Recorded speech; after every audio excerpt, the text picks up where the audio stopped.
to move on to a couple of things outside of the current boxing sphere, but obviously it's still news. Dillian Whyte saying he doesn't feel like he has a serious offer on the table from Matchroom, which I found quite interesting.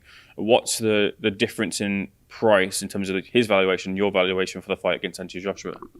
Yeah, I saw some numbers floating around which aren't necessarily correct. Look, a fighter will always, especially in this circumstance as well, you're dealing with two fighters who will set their value as to what they think the fight's worth, for each of them. And if Dillian Whyte doesn't think that's the value, then that's well within his right to, say that. But I don't think, I think it's unlikely we see that fight, like, Eddie said. But, everyone has their right to set what price they want. If they get it, well done to them.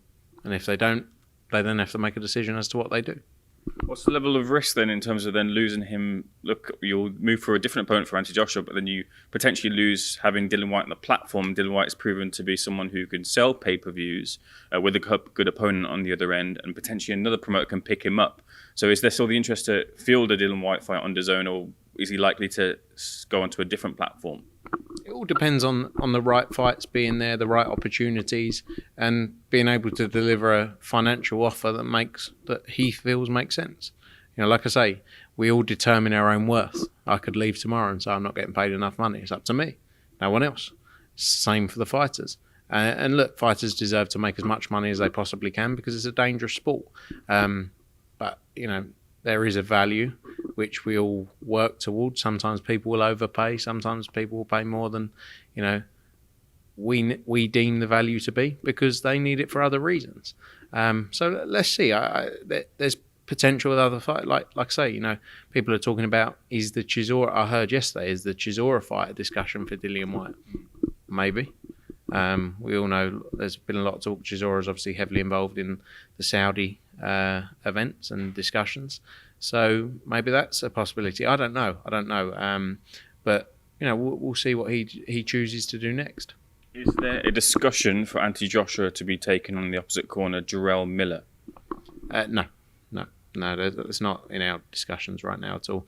We're still planning for August 12th, working through a list of opponents currently with a training team, and then the plan is still to try and make the Deontay Wilder fight for December. We're 100% set on making that happen. Speaking to Eddie, he kind of said it will never be on the table, and a lot of boxing fans will want that and see that with Jarrell. Is there a way back for him generally, and is it a shut door for Matchroom and Jarrell to work together? I think I've said in the past it would be very hard to do something again. You have to be careful in this sport because often you say things and then look back in years and years later and go, actually things have changed, situations have changed. I think it's tough for Jarrell Miller in reality coming back, but you can never say never. I'm sure he'll get a big fight in time.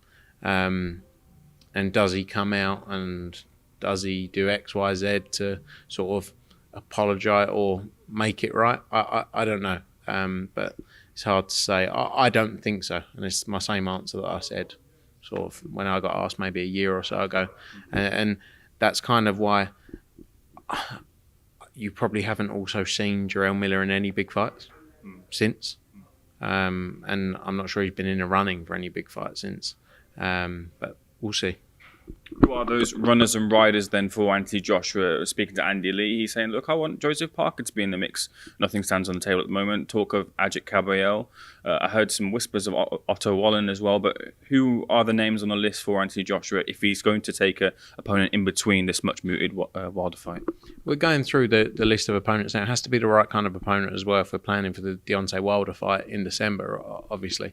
And going through the rankings, there aren't tons and tons of options because he's fought a lot of them. A lot of them are busy and tied up. So, it's a small group of fighters that you're probably looking at. And we're going back and forth with the team now to make the right choice. When's likely to be the deadline for making that fight? Next couple of days. Get it all together. Look, we're not far away. I think we're 7.5 weeks away now. AJ's been in camp training hard for a while. But yeah, next couple of days to get it done.